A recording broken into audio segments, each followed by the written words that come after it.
My pronouns are she, her.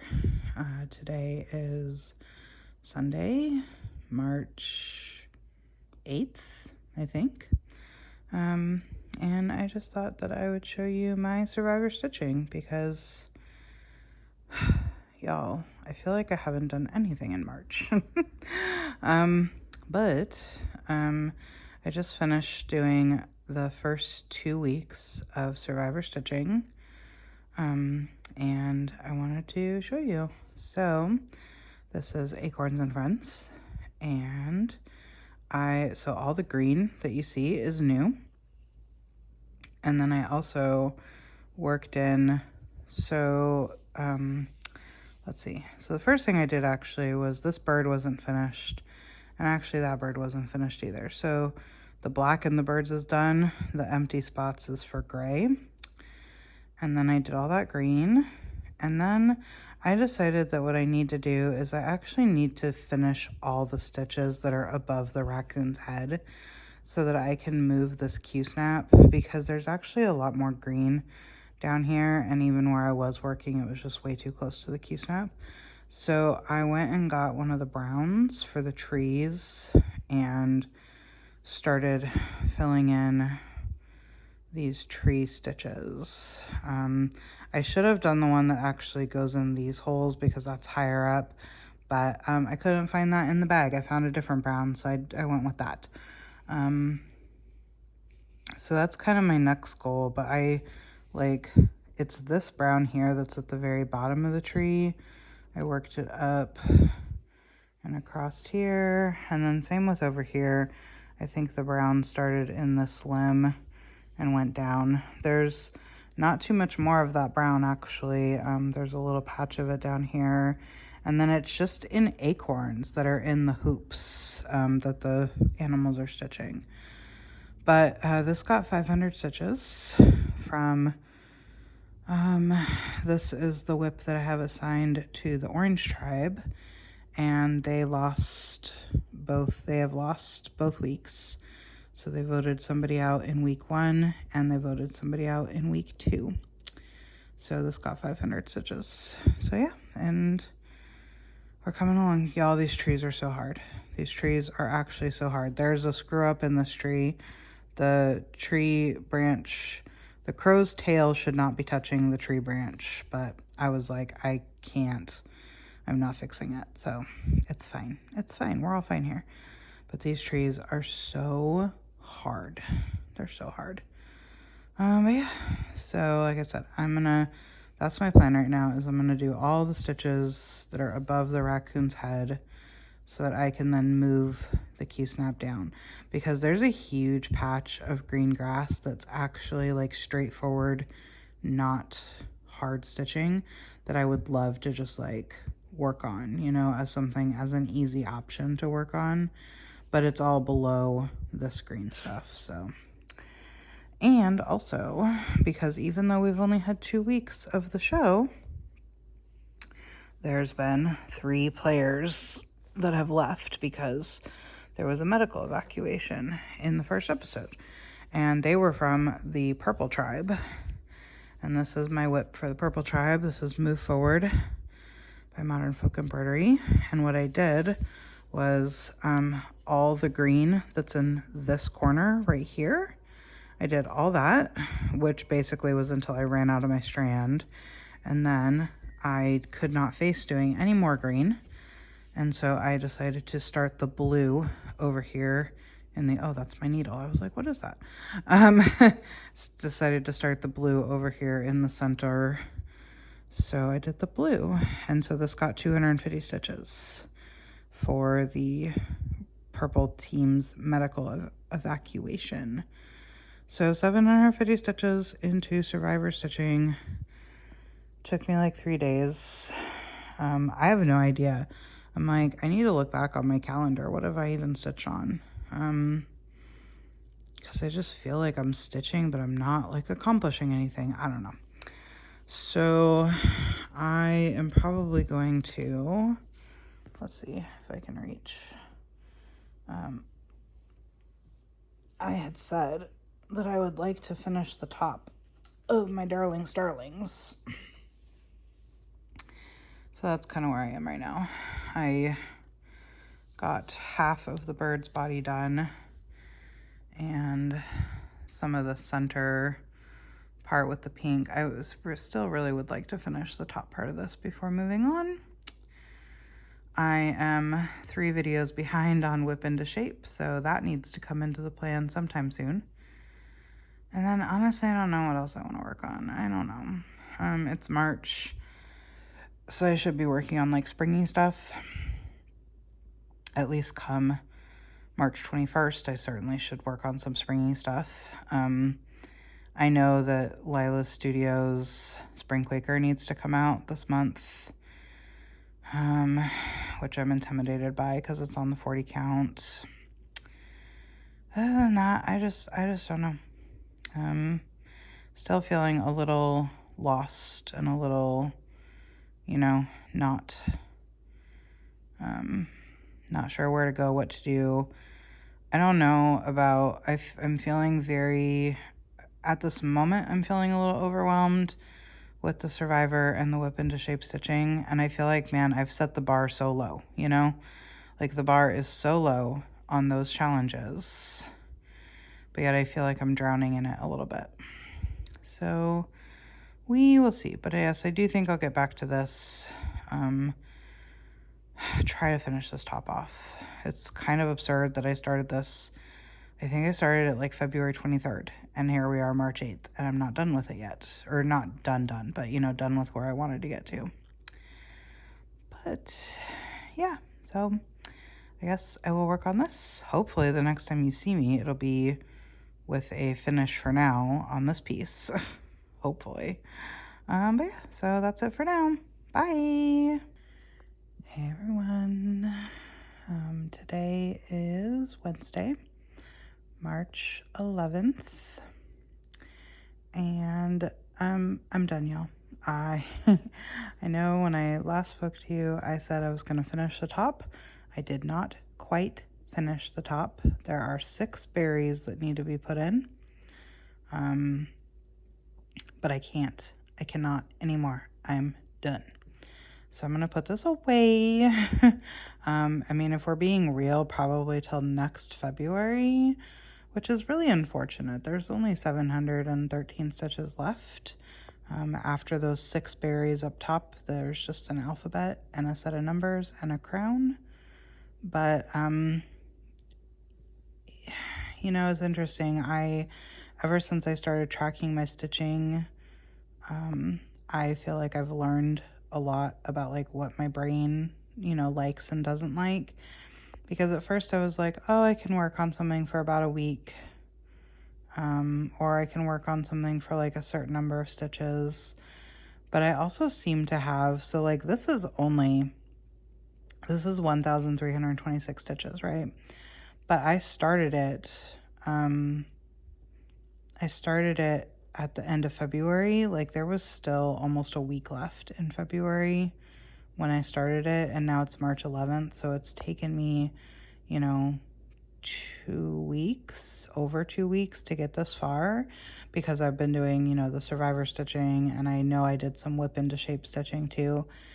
And I also seem to find that apparently my brain can't handle looking at the same thing for too long, and so this has just been it's been my project for too long, regardless of the fact that I only got 1,300 stitches in. It's just been on deck too long. So yeah, it needs to go. Now, what am I going to replace it with? I don't know. I honestly don't know. I keep looking at my whips, like what would bring me joy, and nothing is sparking joy right now. Yeah, so I don't know. I do know that within the next 24 hours or so, I'm gonna have another 250 stitches to do for Survivor. I am like 4 videos behind on Whip into Shape, so like if we're talking about what I should do, I should try to get caught up on Whip into Shape. I I've been thinking about the two projects, honestly, that are the most interesting to me right now are Spring Quaker by Lila Studio. I'm just a little daunted by that because of the 40 count. And also my Home in the Garden from Hello from Liz Matthews. They feel like the most appropriate as far as, springtime is coming.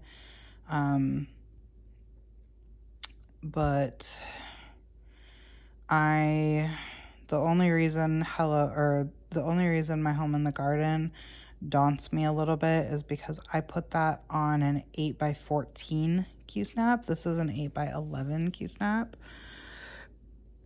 So it's the same height as this, but it's 3 inches longer, which you wouldn't think would make that big of a difference, but it truly does.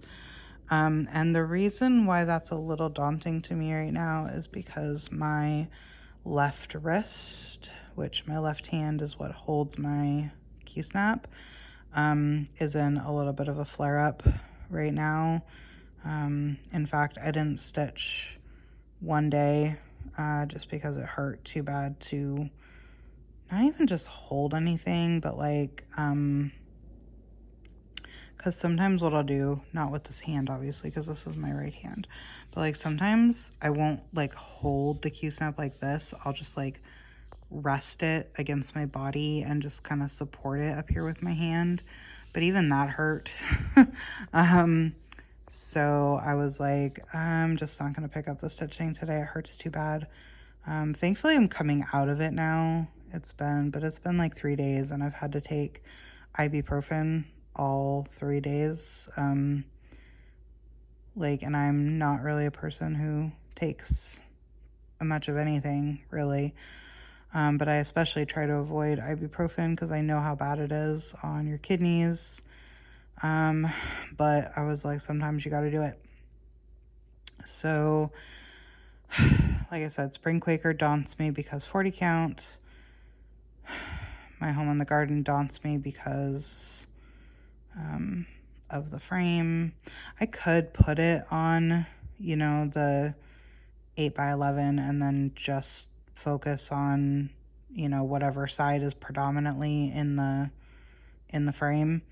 It just bothers me when I can't, like when I'm that close to reaching the whole design. It's one thing if like a lot of the design is inaccessible, but when I'm so close to having the whole design accessible, that's when it really bothers me. And then there's also the potential that I do a new start. I know last time we spoke, I mentioned I want to start my Broadway piece. That's the aerial shot of the Broadway theaters. And also I kind of want to, Marissa from Mkissa Creations is doing a birthday sal where she was like, start, patterns that you've been like collecting on theme. And my biggest theme, I would say, is probably like beachy, oceany stuff.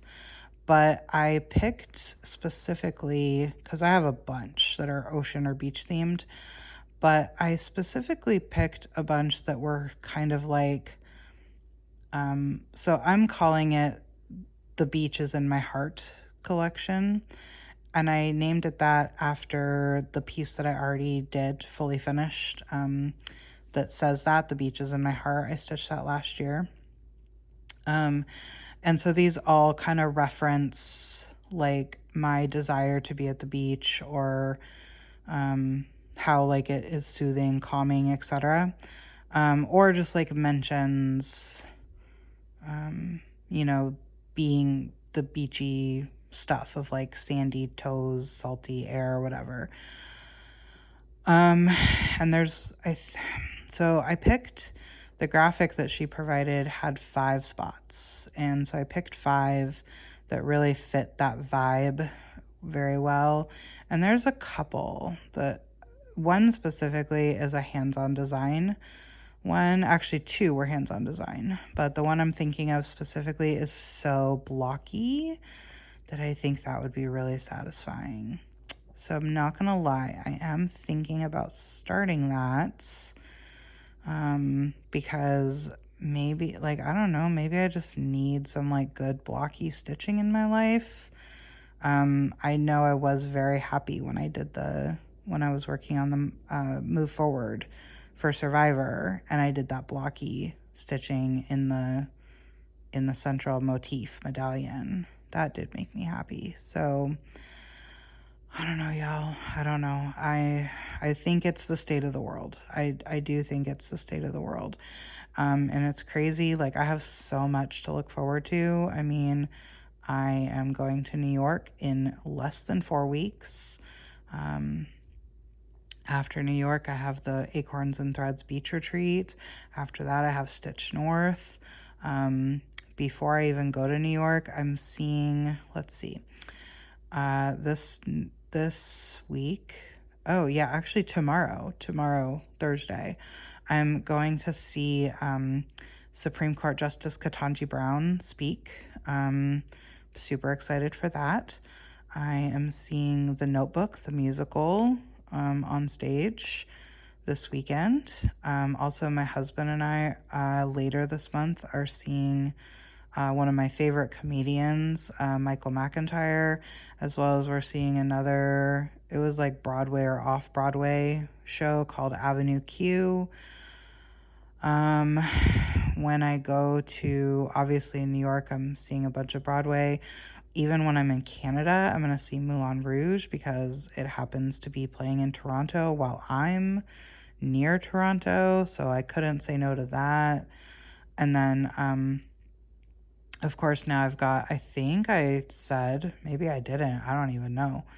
I am going to a retreat in July. It's called Stitching on the River. It's hosted by Maggie's on Maine. So the retreat is, I'm just going to call it Boise. I don't think either the retreat or the shop is in Boise proper, but it's like a suburb of, like how I live in a suburb of Portland, close enough. And basically that only came about because my table mates from Penwest last year, we have a group chat, and one person who is one of my California friends was like, hey, has anybody ever been to the Stitching on the River retreat? And one of the table mates was like, oh yeah, I'm signed up to go to that. I don't remember if she said she'd been before, but she was already signed up to go. And then one of the other ones, who is the grandma granddaughter duo, she was like, grandma and I went to that a couple years ago. And she was like, I would consider going. Like, I'll have to talk to grandma, but like I could go. And then so my California friends were like, okay, we're in. We registered. We booked it. And then the grandma granddaughter were like, we're in too. And so that's like 5, right? 5 of my Penwest people were like, we're going. And so I was like, well, dang you all. Now I have to at least look at it. So I also then succumbed to the I get to see my friends enthusiasm.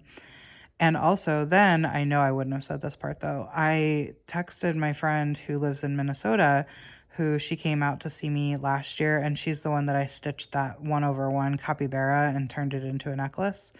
I texted her and I was like, hey, so there's a retreat and it's in the summer. Cause like her and I have talked about cross stitch retreats before, but I very specifically don't really follow much in the summer because I'm not usually wanting to go anywhere in the summer. But I was like, hey, it's in the summer, because she's a teacher. So summertime is obviously when she has the most flexibility to be able to even consider traveling. And I was like, there's a cross stitch retreat. Do you want to join me in Boise? And at first she was like, well, I've got a lot on my plate. I'll think about it. So I was like, okay, this probably isn't going to happen. But then she asked me some more questions. She's like, can we share a room? And I was like, yep, absolutely. And she was asking me about some other stuff. Like, what if I came to Canada with you next year? What if I come to the beach retreat next year? All this stuff. But then after we talked it all through, then she was like, I'm coming to Boise, so I get to see her. And so I'm very excited about all of that. But like at the same time, I'm excited for nothing. You know what I mean? Like I feel like all my trips and all my like shows that I go to, those have been for the last couple years now. Those have kind of been my little like dopamine hits. It's not working, y'all. It's not working. It's not working as well. So yeah, I think that's what's really like affecting me is just the state of the world, as far as like why I'm not, I wish that I could like throw myself into something like, and I can, there seems to be this spot, there seems to be this, there's like a threshold, right? Where like if we're between, you know, point A and point B, I can throw myself into something and kind of put my head in the sand and ignore. And it like helps me, you know, push through. But then we pass point B and it stops helping.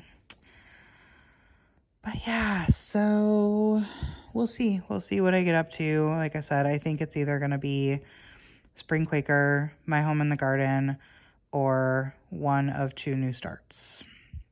The new starts do not feel very responsible, but at this point, you know, we're just at the F it stage. Like, do what brings you joy. It's not hurting anybody, you know, so what if I have, you know, there are people who have 200 whips. Like, who cares? And like everything that I'm starting is, you know, pretty small. So like, it's not like it'll be hanging around for forever. I'm not starting anything giant. I don't really have any desire to start anything giant. But yeah, so I've rambled long enough now. And I will wrap this clip up. I will get up to something. And I will probably show you some survivor stitching after I get it done. See you in the next one. Bye. Hey y'all, Danielle here. Today is Thursday, March 19th, and I have a little update. I wanted to show you 2 things. So, this is called At the Beach by Hands On Design. It was one of the potential new starts that I told y'all about in the last clip. And look how far I got, y'all. Like, I'm like 35% done. I was so right that like this blocky stitching has been really nice and soothing. Yeah, it's so nice. So like the red is done. The orangey color, the orangey color is done. The yellowy color is done. The gray is only not done because of the words. I got close your eyes and it'll say close your eyes and pretend you're at the beach. So I do still have the gray out because I just, like words are just not my favorite thing to do. I know they go pretty quick, but, they're just not my favorite thing. But yeah, and then last night, I started working on the first wave. There's like 5 waves, I think. And yeah, I'm like 35% done. I don't think I'm gonna finish this like to a full conclusion, but I do think I might come back to it. We'll see. I don't know. I had to put it down though because I do feel like I've been working on it a little too long, and y'all, I'm so far behind on like all my challenge stitching. I did not do the previous week survivor stitching when I talked about it. I am doing that now. That's actually why Move Forward is sitting there, but I'm not gonna really talk about that yet because I haven't done enough. And then, you know, it's Thursday now, so Survivor was just on last night. Excitingly, I get to stitch on my project for Teal, which is Beachcomber, which hasn't seen any attention yet. So after I do Move Forward, then I'm gonna do Beachcomber. And then also I am now 5 videos behind on Whip Into Shape. So I am going to spend a couple days doing survivor stitching, and then I'm going to at least try to get 2, maybe 3. I should try to get 3 videos watched for Whip Into Shape. And then take a little break. And then So after, that's probably gonna take me 3 or 4 days, if we're being honest, to do the 2 days of, or 2 projects for Survivor and 3 videos of Whip into Shape. So then I'll either come back to this or work on Spring Quaker or My Home in the Garden. Those 2 whips are still the only whips that are even remotely interesting to me. Or I'll start the Broadway project. I could start the Broadway project a little closer to when I go to New York. So we'll see. But I also wanted to show you, I got some mail, and in the mail was my completed, let's see, what would this will go best like this, I think. This is my completed round robin for 2025. This is the Modern Folk Embroidery Spirits of the Dead, the inverted for dark fabric version. I started this in, I want to say, oh man, I might have started it in 2022. Yes. In fact, I'm pretty positive that I started it in 2022 because in 2022, I did the top very left-hand side of the skull and crossbones, and then in 23 I did the whole center there with the skull and bones, and then in 24 I did the right side of it, and then oh wait, maybe I started it in 2021, because then the next year, so it took me 3 years to do this whole top, and then I started this text in, it's always hard when it's not like on the QSnap. I started the text in 2024. And that's when I realized, I was like, oh, I'm not liking this. I'm not liking this text or this practically full coverage border at the bottom. And that's when my round robin group, we were discussing what should we do for next year. And when the idea of like Whip My Whip came up, I was like, oh, this is perfect because it's on 14 count, so it's good for my whole team. And I was like, I don't think I can like finish this.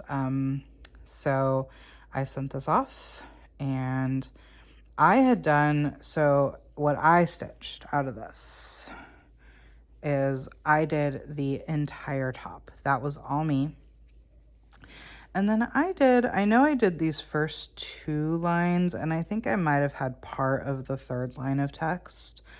And then because I was like bored and trying to like, I did do a little bit of this. I think I might have had up to around the E.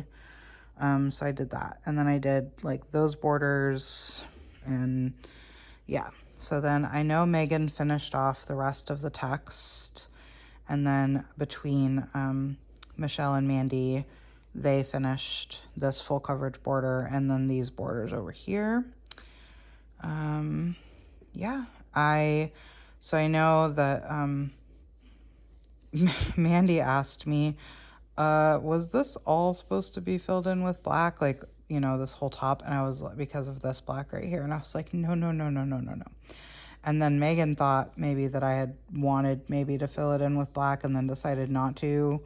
But no, this, I think I talked about this maybe in, I guess it would have had to have been 2024. My father, who I was estranged from, passed away. And I was just having like weird feelings about it. I won't even say like big feelings about it, just weird. It was just something to process for me. And I had thought about stitching something. The day that I went to the hospital, he was on life support. I, said some things, and then I headed to Acorns and Threads afterwards. I don't remember if I was like, I just want to shop, like go get some dopamine, or if there was like a reason I went to the shop. But I went to the shop and I picked up a black floss. I think it was Classic Color Works Belsoir. It's a silk, and I wanted to maybe stitch something, you know, in black, but I couldn't really find anything, and I was actually working on this piece at that time. And so I just decided to fill in, this was literally the area I was working on. And I just decided to fill in one of these petals as, like, I called it my spot of grief. So that's what that's about. Like, if you ever look at this piece and wonder, why is there one spot filled in with black? Because it just kind of felt fitting, you know, like the piece is talking about death and, yeah, so, or spirits of the dead, you know? And actually, I think that spirits of the dead really actually resonated. Like, I feel like this was actually the perfect choice because I had a dream I want to say it was 2 nights before I found out that he had had a stroke and was on life support, where I have had dreams before about my father, like, coming to me to, like, apologize and try to, like, make amends with me. But this was not that dream. This was a dream where, like, I was sitting in a room with him. He was sitting, like, across from me. And then all of a sudden in the dream, he just started, like, withering away. Like, you know how in a movie when somebody, like, fades into particles? Like, that's what happened in the dream.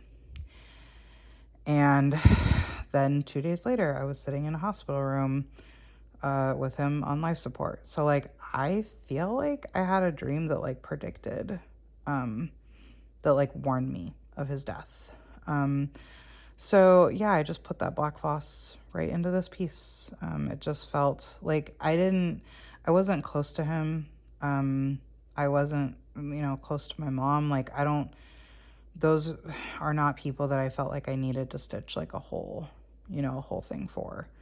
But just putting that little black spot in, felt appropriate. So yeah, this is done. I'm so excited. I'm so happy that it's done. So happy that it's done, y'all. Yeah. So I'm going to Acorns, I guess, for Whip Wednesday, next week, I think. So I might take it and add it to the insane pile. I don't know if I told y'all, but I dropped off 10 things at Acorns for a mix of framing and soft finishing. This would definitely get a frame, for sure. I think it needs, like, an ornate black frame. But yeah, so that's done.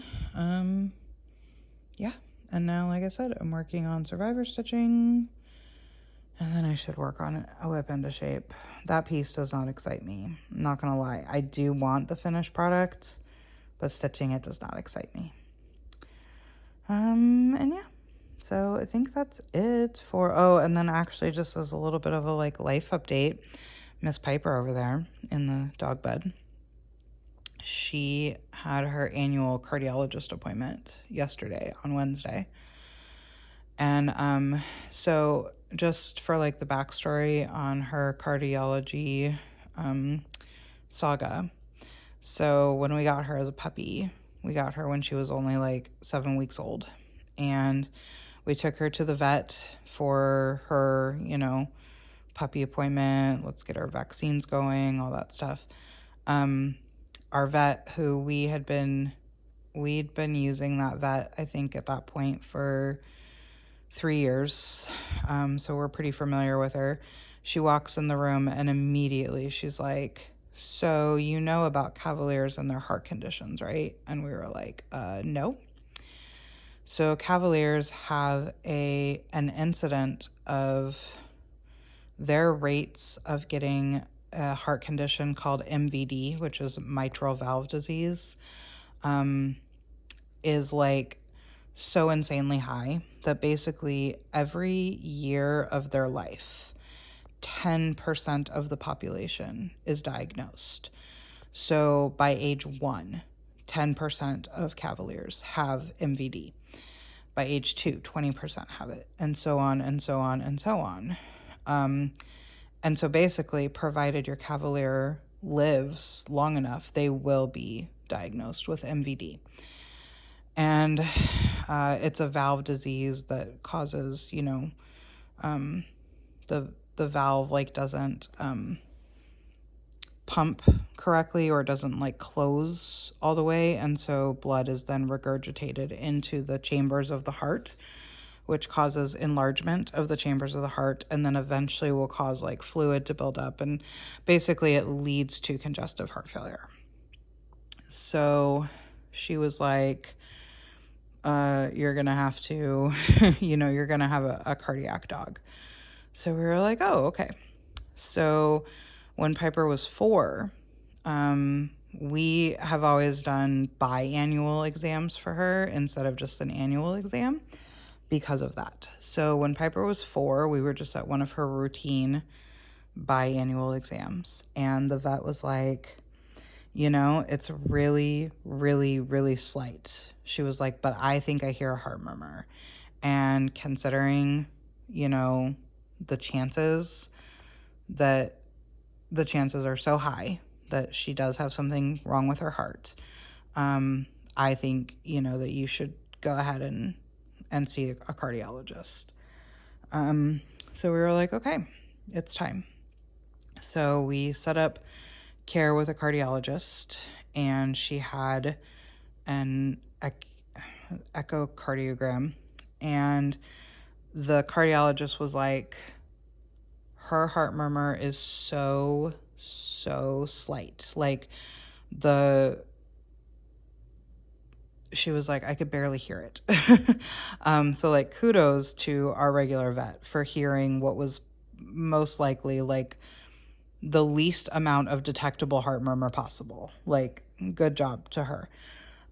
So we, but she did in fact have MVD. Like, it was barely diagnosable, but she did have it. So they were like, obviously, at this point, we're just going to monitor her. There's no need for medications, anything like that. So every year for the last 4 years, we've gone to the cardiologist. We get the echo.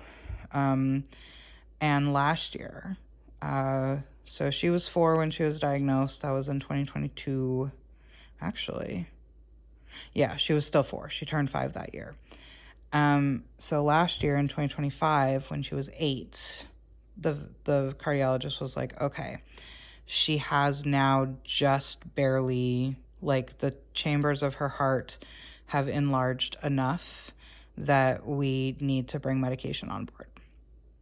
And he was like, he was very optimistic, because he was like, because you've been coming every year, and because we've been monitoring, the progression of it, like, we are catching this literally at the perfect time, to bring on medication. Like, she's just over that threshold of being enlarged enough where medication actually, makes sense and helps, right? Like, you don't use medication until you get to a certain advancement of the disease.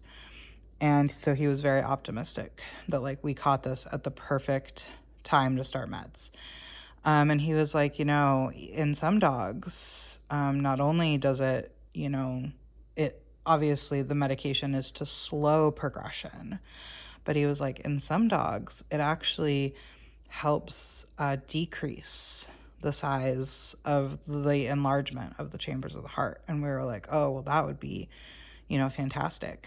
But in a progressive disease, you just hope for as little progression as possible, So she's been on the medicine for a year now, and we went back for her annual recheck, and not only did one of the chambers of her heart stay the same size as it was last year, but the other chamber of her heart actually did decrease from last year. So she is one of the dogs that it did help, like, roll back for, at least for now, it helped roll back the progression of the disease. So that was great news.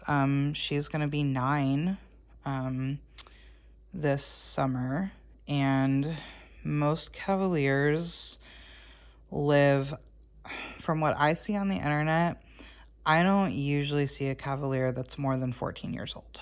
A lot of them are more like 10 to 12 when they pass. But like the oldest Cavaliers I end up seeing on like my groups and stuff are 14 years old. So she probably has, 5 years left. And given how slow her progression has been, it took 3 years to even need medication. And then now this, where it's like she has not really progressed at all since starting the medication. So I really do hope that that means for her that she's going to have at least another, 5 years with us. And hopefully, because some dogs do, get diagnosed with the condition, but it just stays so stable that it doesn't affect them too much. Like they don't ever get to congestive heart failure. So that's the goal, is that she never enters congestive heart failure.